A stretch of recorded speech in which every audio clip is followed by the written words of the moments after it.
Welcome to the Crush It in Sales podcast. I'm your host, Melinda Van Fleet. This podcast focuses on the intersection of sales, leadership, and personal development. Now let's get ready to dig in and crush it. Okay, everyone, you've got to love the name of this book. The Sales Book for People Who Hate Sales. What is that movie where it's You Had Me at Hello? I love the name of this. I am very, very excited to have this podcast this week to share with you. It's an interview conversation with Stuart Rice. Stuart is a podcaster. He's an author, a speaker, and he's a sales and management coach. And when I read his book, I was nodding my head like crazy. He brings up so many really good points that I just think are really relevant nowadays, instead of listening to some points that maybe are a little outdated. I'll just leave it like that. So enjoy. Please, as always, I love when you share my podcast or leave a rating and review on Apple. And always feel free to check out my other podcast, The Good Karma Success Coach. It's definitely focused more on personal development and mindset, but I've had some amazing guests on that podcast as well that really just will open your minds to some different ways of thinking in the personal development space. So check that out as well. Now on to the podcast. Hey, Stuart, welcome to the Crush It in Sales podcast. How are you today? I'm doing great. Thank you so much for the invite. Yeah, I'm super excited to have you on the show. I don't normally have fellow authors, speakers, sales coaches, because, there's just not a lot of us out there. But when you and I connected, I just really resonated with your vibe and how you view sales. And I love the name of your book and your podcast. Thank you. So I just thought it would be super fun to have you on the podcast and just have some great conversation and brainstorming around sales. So if you want to just explain a little bit of your background, feel free to share that with the audience. Sure. So I've spent the last 25 years in sales, winning and losing. I've done both. I did that so that the people that are listening to this podcast don't have to do it. Because through 25 years, you learn a great deal. And I've read dozens and dozens of books. I've listened to dozens and dozens, or hundreds and hundreds of podcasts, all of those things. I basically did all of that so that I could eventually get to the point where I could write this book and make it so that nobody else has to do that. So if you want to take a shortcut, a 25-year shortcut, spend a couple minutes with my book, and it's a fun read. That's the thing, is I really do believe it's fun to do, and it's very insightful. So I wrote a book called The Sales Book for People Who Hate Sales. And the reason I wrote it and the reason I titled it that way is that I was actually on Facebook one day, and one of my high school friends had posted up that she hated sales. And I was like, oh, well, you may know somebody who could maybe help you with that. And she was like, no, I don't think you understand. I hate every concept, everything about sales. And she was completely blocked off from it. But then later on, like months later, she was trying to do another multi-level marketing program. And it was at that moment I was like, yeah, you hate sales, but we all have to do it. Mm-hmm. So how do we get over the hatred of sales? How do we get over that concept of the handlebar mustache, the low buttons on the shirt with the gold medallion? How do we get it past all of these concepts that we have of salespeople? And if you think about it, you think about media, you think about movies and books, and it starts with death of a salesman and goes on from there. If you've ever seen Glengarry Glen Ross, your teeth itch with how icky salespeople can be. But the thing is that most salespeople are genuinely noble. They are genuinely trying to help out. And that's what I try to convey in the book, is that sales is noble. It just kind of goes from there. So it's an inside out look at sales, and it's very informed from Eastern philosophy. And and a lot of personal experience that I've had with what worked and what did not work. Yeah, no, it's brilliant. I'll just give you that plug. I don't say that very often. I'm No, thank you. a tough audience myself because I was a buyer for 16 years in big corporations, Victoria's Secret and Target, and I learned a lot that I took into then being a sales rep, right? And so many of the things like just sharing information versus a hard sell is just so key. And you talked about that. You talked about that with implied scarcity and false countdowns. I mean, hi. It just right. That is like the number one tactic most salespeople use, right? Well, if I don't know if it's going to be here tomorrow.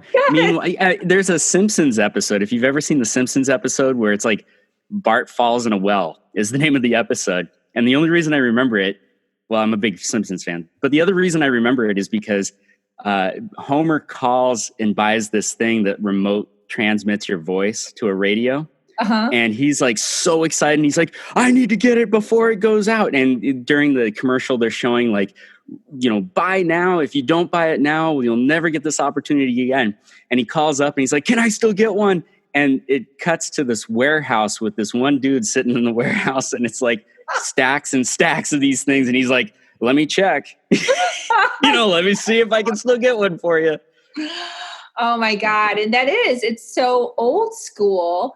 But, I was talking to someone the other day and their sales manager, believe it or not, still used that tactic to close a call. And I about died. I was like, you've got to be kidding me. They're like, no. And everyone just knows it's icky. Like, it's just icky. It's super icky.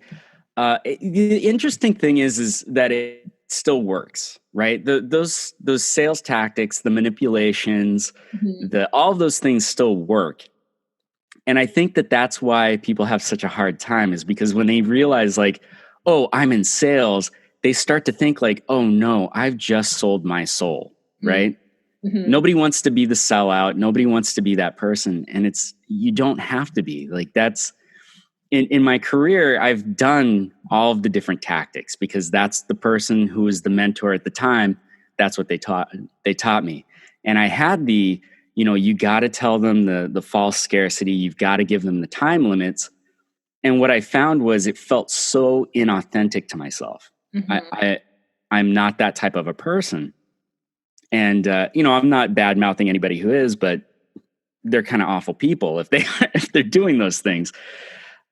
What I found was if you just find a way to empower the person you're talking to, they end up making the right decisions for themselves. And there have been times where I've talked to somebody and I'm like, yeah, well, you could do this really expensive version, or you could just go over here and do this less expensive thing. And they were like, no, I want to do the more expensive thing. And I was like, you don't have to. What am I doing? Yeah, okay, so we'll just go with that.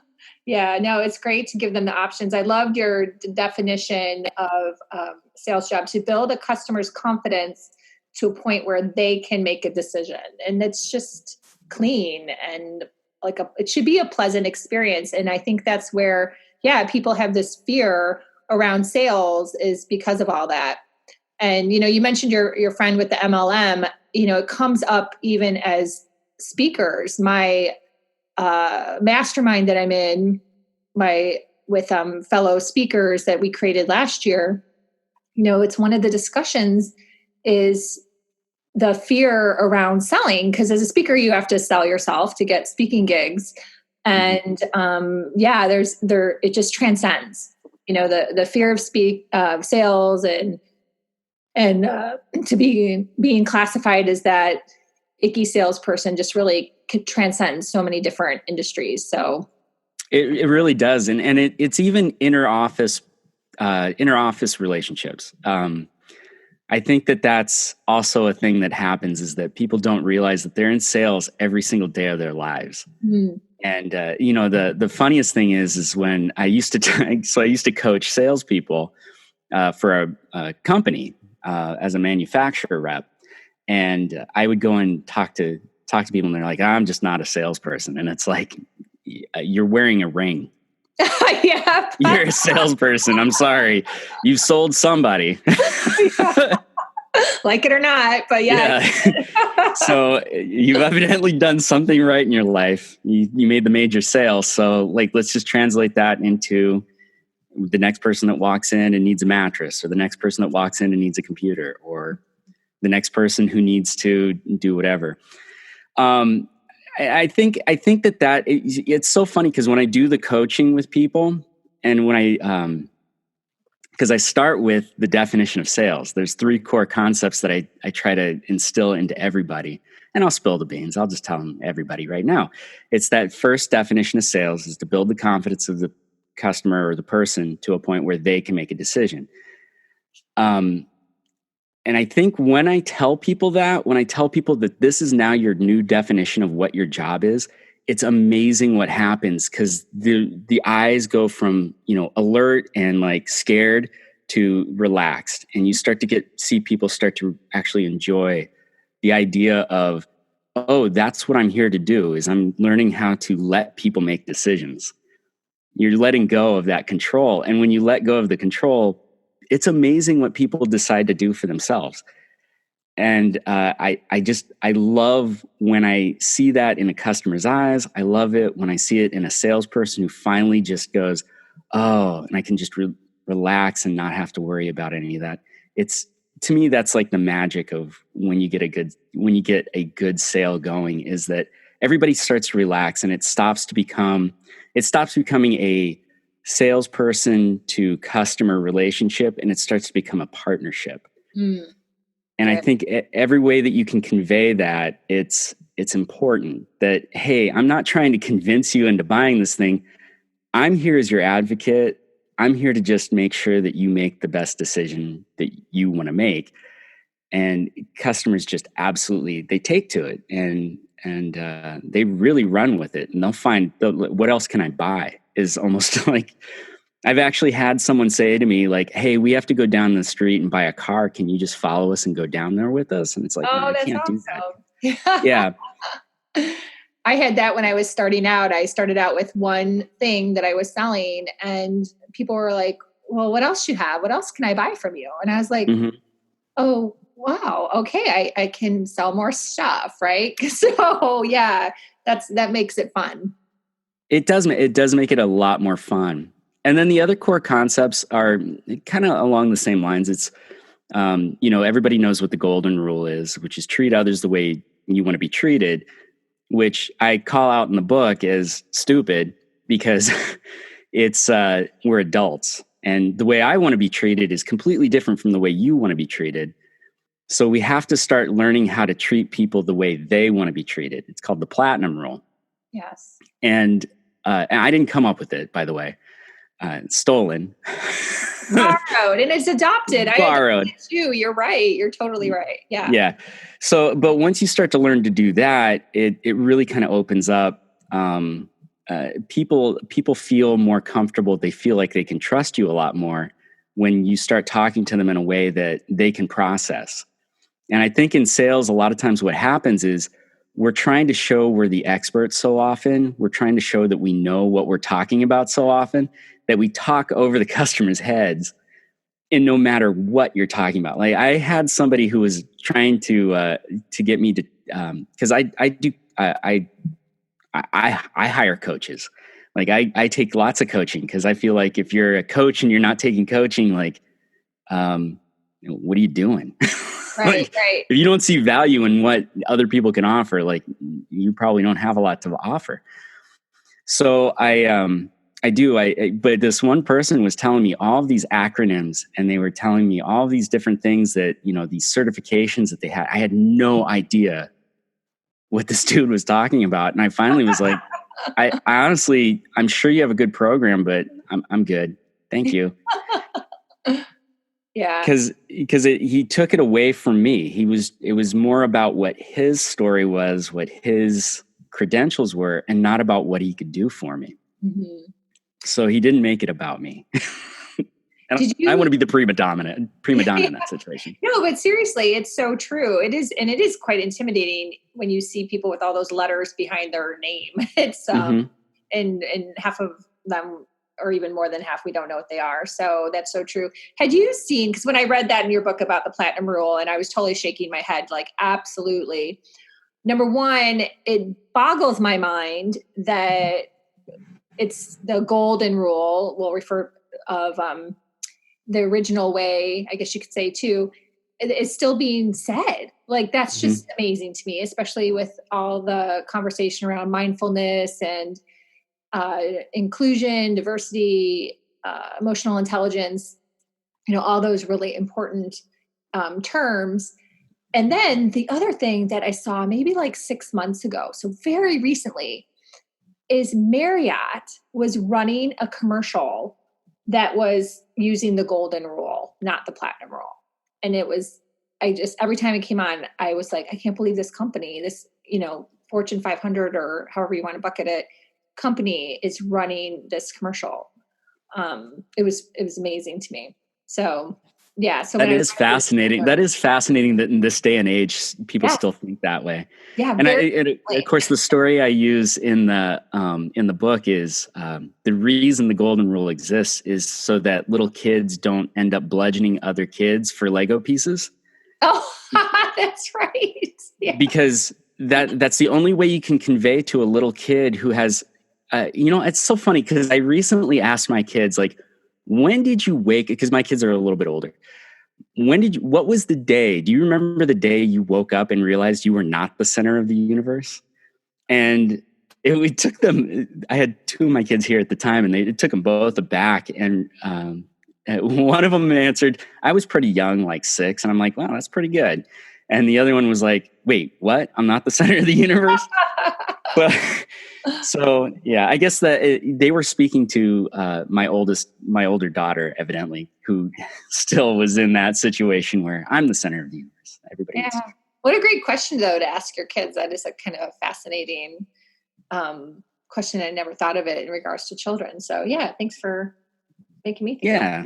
That's cool. Yeah. And then the last core concept that I really kind of hit on, and the entire book is really based off of these 3 things, is the last one is that the customer is not always right, which takes some people aback. They're like, wait, but I've heard that for forever, that the customer is always right. And the thing is that if the customer is always right, then what's the point of having a salesperson? If the customer is always right, they're just going to make the best decisions for themselves, right? They're just they can just walk in anywhere and figure out exactly what it is. The thing is that customers are often wrong. Like they're wrong about what their needs are. They're wrong about their assumptions. They're wrong about a lot of different things. Mainly, we want to keep this in mind that if a customer is always right, no matter what crazy thing they say, we have to make it so, And so if it's free ice cream day, if the customer comes in and says, "Hey, I hear it's free ice cream day," you're like, "Well, you're right. I got to go do that." That's genuinely the very message that you're sending to the customer. And I've seen some crazy people come into crazy situations and then throw down that, they deserved a free $2,000, whatever it was, because the customer's always right. And it's like, well, if you abide by that rule, that customer is correct. So I think getting that out of that mindset of the customer is always right, because it's a fear factor for a lot of people. That they're genuinely scared that the customer is going to say something along those lines, or if they expose themselves too much, that the customer is going to take advantage of them.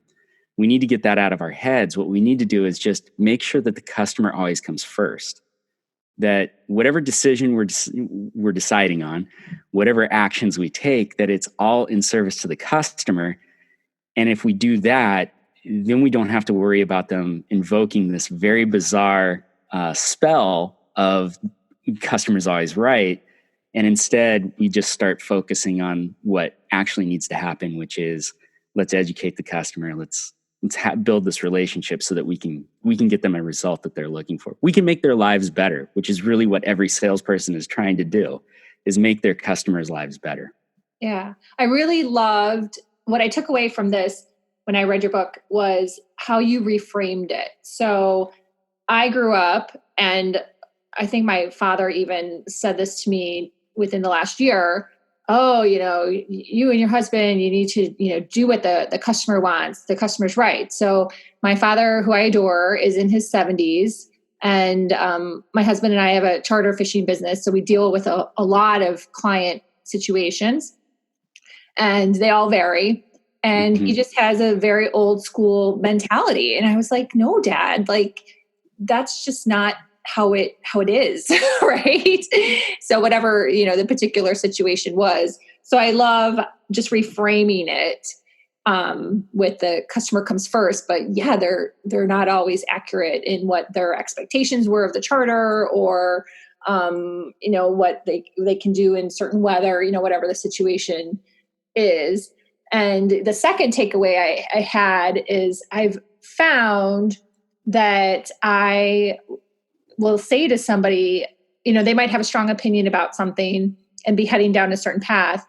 And I'll just say, hey, I wouldn't be doing my job. Like, I wouldn't be doing my best as service to you if I didn't also fill you in about X, Y, and Z.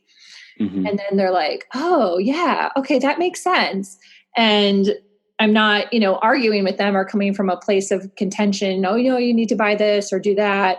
It's just softening it that, I just wouldn't be doing what I should be doing if I didn't share this with you as well. So, right. And that's your value as a salesperson, is that you can see those things, and you have, there's two different things. There's knowledge and there's wisdom.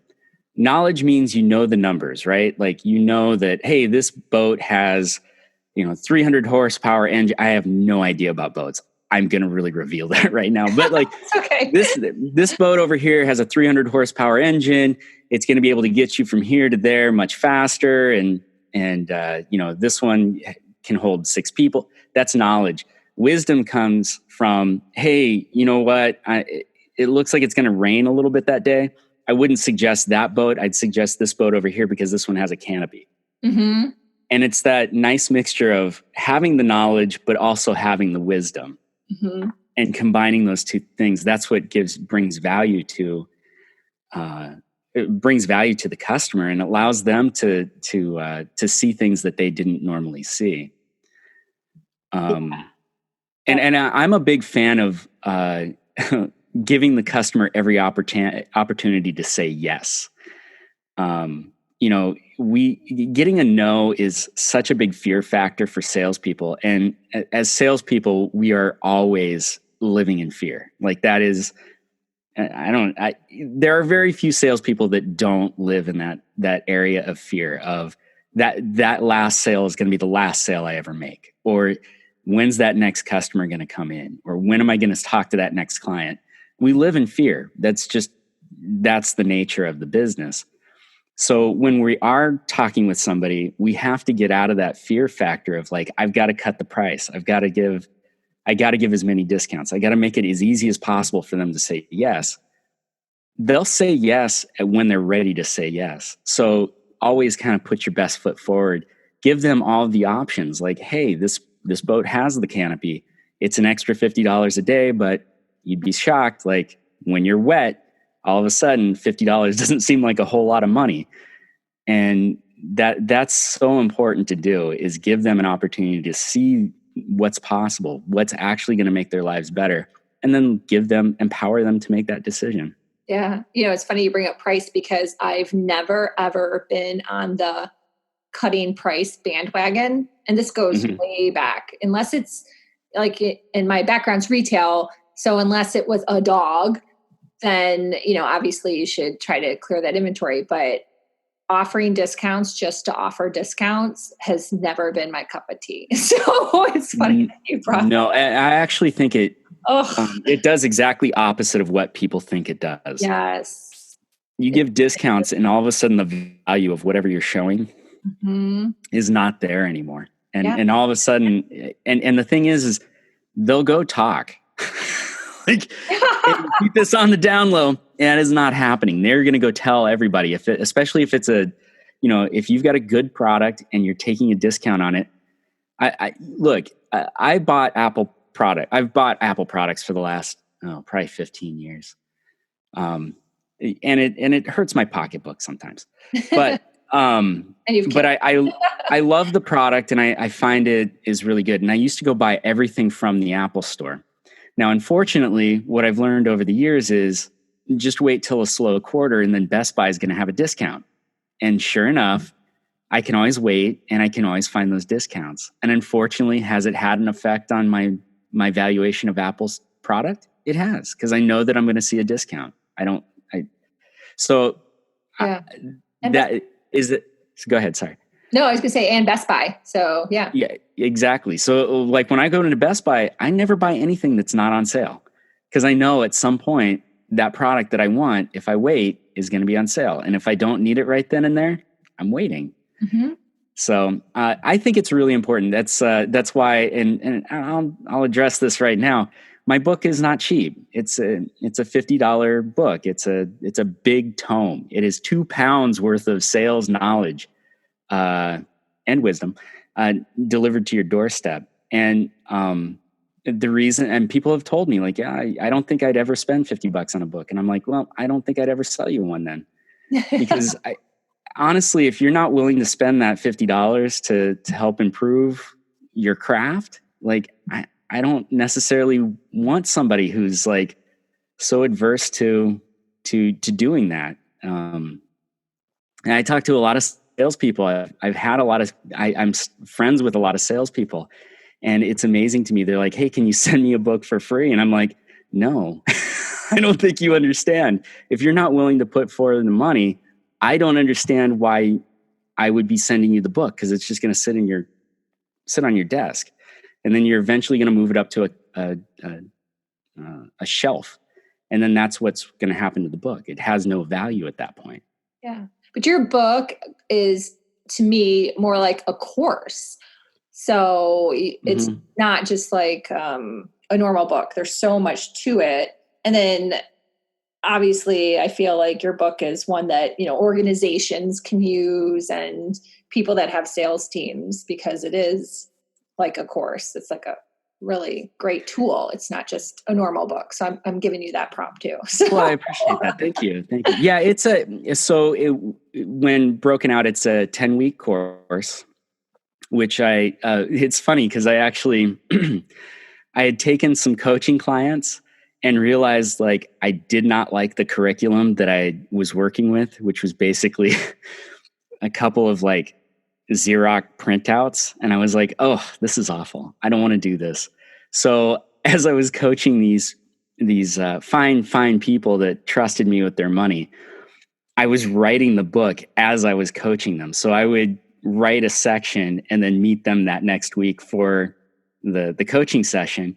And based off of their reaction, I was like, that was a good section. That was not a good That's smart though. That's good. Yeah. So they really did help me build the book and build the curriculum. But yeah. Oh, that's awesome. I want to talk a little bit too about your podcast, the Sketch Comedy Podcast Show. So it's a little bit of a segue, but I'm sure you have lots of overlapping learnings. And as we were talking before, I thought it started in 2016, but you told me it actually started in 2014, which is amazing because that's really at the forefront. That's way before I heard about podcasting. So to be honest. So yeah. How did you get started in doing that? And share a little bit about your show. Sure. So originally it started off, this actually has to go, I dated someone for 9 months.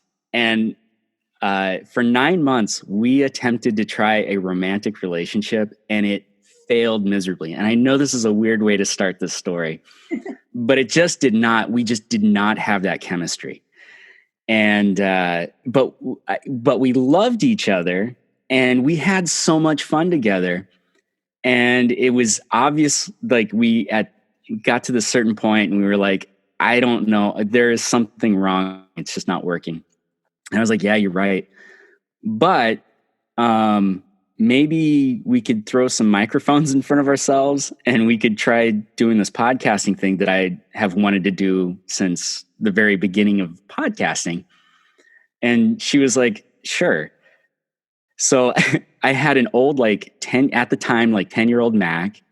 We plugged in 2 Rock Band, the video game Rock Band. Yeah. Yeah, we plugged in 2 Rock Band microphones. That's hilarious. And then we decided we were going to do a Saturday Night Live for your ears. So, and that's where a sketch comedy podcast show came up. Oh my God. And we did that for a couple years, and that was good. And then she eventually decided she was going to go do something else. And I was stuck in the situation of I wasn't quite ready to quit the podcast scene. And I also didn't have a podcast anymore because it was the concept was gone. So instead, what I did was I scrambled and I just got like some people I knew together. Like I on a weekly basis, I would be scrambling for people to look, to have on the show. So I would just try to find somebody, and I was like, okay, hey, just come and be on my show, and then we'll make a comedy sketch. We'll just talk for a little bit, and then we'll make a comedy sketch. And at first, it was pretty good. It was okay. It was awful. So at first, what I did was I would have like a list of sketches that I was going to suggest that we do, and we would talk for a little bit, and then we'd get to the sketch part, and I would. This is actually part of what informed me for the book was off of that sketch list. I was like, hey, why don't we try this sketch? Hey, why don't we try this sketch? And it never really panned out. It never really worked. And then it was like, one of the episodes that I had, someone was like, well, why don't we do a sketch based on this thing that we talked about? And I was like, oh my God, why didn't I think of that? It's because I'm not brilliant. Other people are brilliant. I just am smart because I take other people's ideas. So we ended up making a sketch based on what we had talked about, and it was awesome. It was so much fun. It was so much more fun.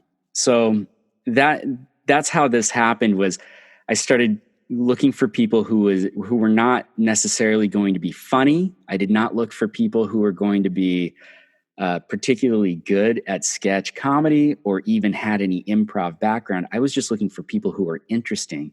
And then my job was to make them funny at the end. And once I did that, I think the show is great. I enjoy listening to it because I get very different people on there. I've had lawyers on there. I've had filmmakers. I've had doctors. I've had all sorts of people on there, and it's always fun because they get very nervous about the sketch. And what I find is that they tend to open up more because they have this impending sketch that they're going to be doing, and because they open up more, it becomes far more interesting. Like we've had some revelations. Like people cry on my show, which is bananas to me. Like it's interesting because it's a comedy show, but. People run into realizations about themselves, and then we make sketches about it. It's really silly. That's cool. I didn't know the background, and I'll be honest, when I was listening, I was like, okay, this person isn't a comedian, so I didn't quite get that. But now that I get your premise, I'm going to listen to it with, different set of ears. And that's just very cool. Cool story. And kudos to you too for sticking it out. And sometimes it does. It takes collaboration and rolling with different people's ideas and taking a step forward here and there that kind of eventually get you to where you're supposed to be. So your whole process of what you went through and the journey is very cool. So yeah, and right now I'm actually in the middle of trying to start another podcast. And the reason I say try to is because I believe you have to get to 4 episodes. This is just a quick tip to anybody who's going to be starting a podcast. Do not think, and I'm sure that there are about a bazillion people right now that are like, I'm at home alone. Let's start a podcast. And it's, 90% of them it's 3 to 4 guys sitting around a table talking about pop culture and drinking beer. Like that's most of the podcasts that are out there. And my suggestion is don't do that. So I've been working on this podcast for well over a month, where I'm putting a podcast together. I'm listening to it, and if I don't go, man, that sounds awesome, I'm axing the whole thing. And once you get 4 episodes where you're like, that was a good episode, that was a good episode, that was a good episode, that's when you're like, okay, now I can actually launch the podcast. when you start to feel good about the podcast yourself, that's when you should launch it. And if you have friends that can listen to it and be objective about it, that's also really important. But my suggestion is don't be quick to get it out there. There's no rush for bad content. We need good content out there. Yeah. So yeah. Is it the one for sales, like in conjunction with your book, or like a different one altogether? Yeah, it's the one for in conjunction with my book. And even with that, I'm having a hard time deciding whether I want to have it be the sales podcast for people who hate sales, or if I want to have the podcast be new to sales, so it just attracts people that are new to sales, because I think that's interesting. I don't know. I don't actually know. And the other thing is the tone of the podcast. Do I want it to be kind of like fun and lighthearted, or do I want it to be like a more serious podcast? I have no idea. So like I keep playing with the format and keep rearranging things, and I don't know. So that's kind of the fun process of when you're in development on a product, which is basically what I'm doing. Is I'm in development on another product. It's what is going to be beneficial for people, and asking people what they want. Steve Jobs famously said, like, people don't know what they want. And it's true. They don't. They only know what they want when they experience it, when they get it and they're like, oh, this is really cool. I would like to have this. So it's about finding that thing that if you were on the receiving end of this thing, would you be excited about it? And if you are, then it's time to share it with other people. And then when they tell you all of the things that they love and or hate about it, then it's time to take that stuff and turn it into something completely different. Yeah. And start launching it. And that was what I did with this book. Was I basically I tested. To be honest, I did offer discounts to the people that did help me write the book. Those first coaching clients were basically, it was, I was like, look, you're my guinea pig. You're going to go through this and you're going to see some growing pains. But enough of the content was so good and so valuable to them that it encouraged me to keep going with it. And so that, I think that's the thing, is people tend to dream up like, oh, this is the solution to this thing. And then they'll launch it. And this is why we have so many things that fail, is because people are so quick to launch. And then once you've launched, it's hard to go back. It's hard to go backtrack and like fix things. So I feel like, I'm not saying like sit on it forever, but take action every day towards getting it to a launchable state. But make sure that you're not just considering. I mean, consider what you want, but also consider what other people want too, and understand the feedback that they're giving you. And yeah. I think that's really great advice. I was just on a mastermind call before this with a group that I recently joined a couple months ago. And that was some advice that was given to a few people that were in the hot seat, was, take a little bit more time, because of whatever reason it was. But that was definitely some of the advice. And it's true. It's tough because, I struggle with time. Like I'm such an action person. So it's always been my contrast. And, everyone, wants to get business going, right? Everyone wants to get it going. And it is hard to take 50 steps backwards if you end up having to do that. So I think there's a balance of, taking a little bit more time to figure some things out and not rushing into it. So, I've got a perfect example. So I'm doing an audiobook version of the book, which is difficult when you're doing a workbook. Yeah, that's where my head went. I was like, dang, that's like really adventurous. Yeah. So what I've got during the talking prompts, and I understand people are listening in their car. So I'm like, just, if you can pause it, great. If you can't, it's fine. But here's the prompt so that you know to pause the audiobook.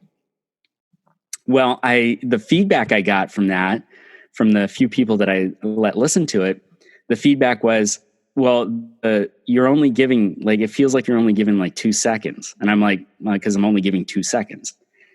And the feedback was, give 3.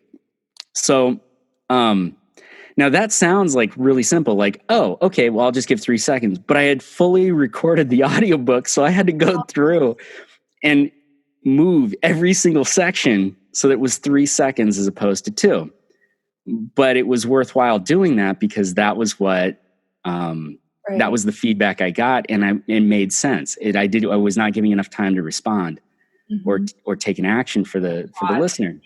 Yeah, they need the time to hit the phone and pause it or whatever. Correct. And then on top of that, I was I can't believe I did this.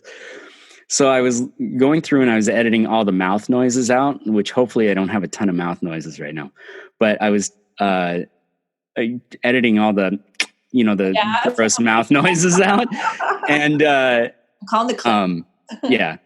And I noticed, I was like, man, this section, and I'm trying to sound, this is a section of the book where I'm trying to sound like peppy, and I feel like I'm sounding kind of sleepy. So I was like, well, I'll tell you what, I'm going to re-record this section because this section needs to be more peppy.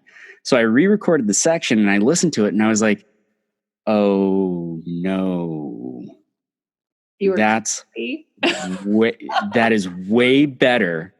Like, that is noticeably better than every other section in the book. So what did I do? I had to scrap I was done with the audiobook. I was ready to upload. I scrapped the entire thing and I'm starting over from scratch. But that's something you can't, like, if somebody listens to it and they go, ugh, that guy's voice, like, I'm drowsy. If you're doing a sales book and it's drowsy, like, you're in a lot of trouble. Yeah. That can't be the thing that happens. So it informed me, and it was a learning lesson. And going forward, I now know you have to be more animated when you're audio only. So you have to be, driving with that audiobook voice. And that was a valuable lesson.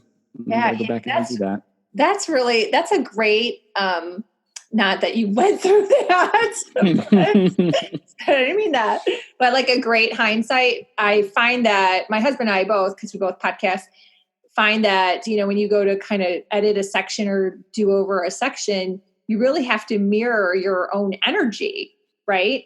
So that goes with the same saying, like your energy that you were initially recording your book with, and then you did that one section with a different energy, it really does show up. And it's funny because I've always been this loud person with high energy, and I guess it comes across okay on a podcast, whereas my husband's a little more low key. When he does his podcast, he has to ramp it up, and I can hear him in the next room. I'm like, oh my God, I feel like he's shouting. But on the podcast, it comes across really well. So there's a lot to be said there. That's like a really great hindsight. Like I said, not sorry you had to go through that. That kind of sucks. I get it. But for people into podcasting or ever going to record an audiobook, like I hope to someday, I think that's a really great lesson for people to hear. So thanks for sharing that. Yeah, no problem. The thing was I was trying to get a nice deep tone with the with the audiobook to get some extra authority. And then I realized, like, when I listened to it, I was like, man, that is lethargic. Like, what was I was talking through honey. Yeah, like the voice sounded awesome, but it also sounded slow. So I did exactly what you're talking about. I started talking with my hands. I was talking with my eyes and talking with my hands, and all of a sudden it was like, yeah, now it sounds listenable. Now it sounds exciting. So yeah. Yeah, totally. Oh, wow. So many great tips. And thank you so much for sharing all of this and being authentic. I just really appreciate that. Anything I appreciate you want to share with the audience? No, I mean, if anybody's interested in finding out more about me or finding out more about the business that I do, it's called Level Up. And you can go to levelupursales.com, and on there you can get links to, I've currently got about 10 books on Amazon, and there's the book, the sales book for people who hate sales. And that's got all of the content. But then what I realized was, people were telling me that's intimidating. It's 60,000 words. I don't want to read that much.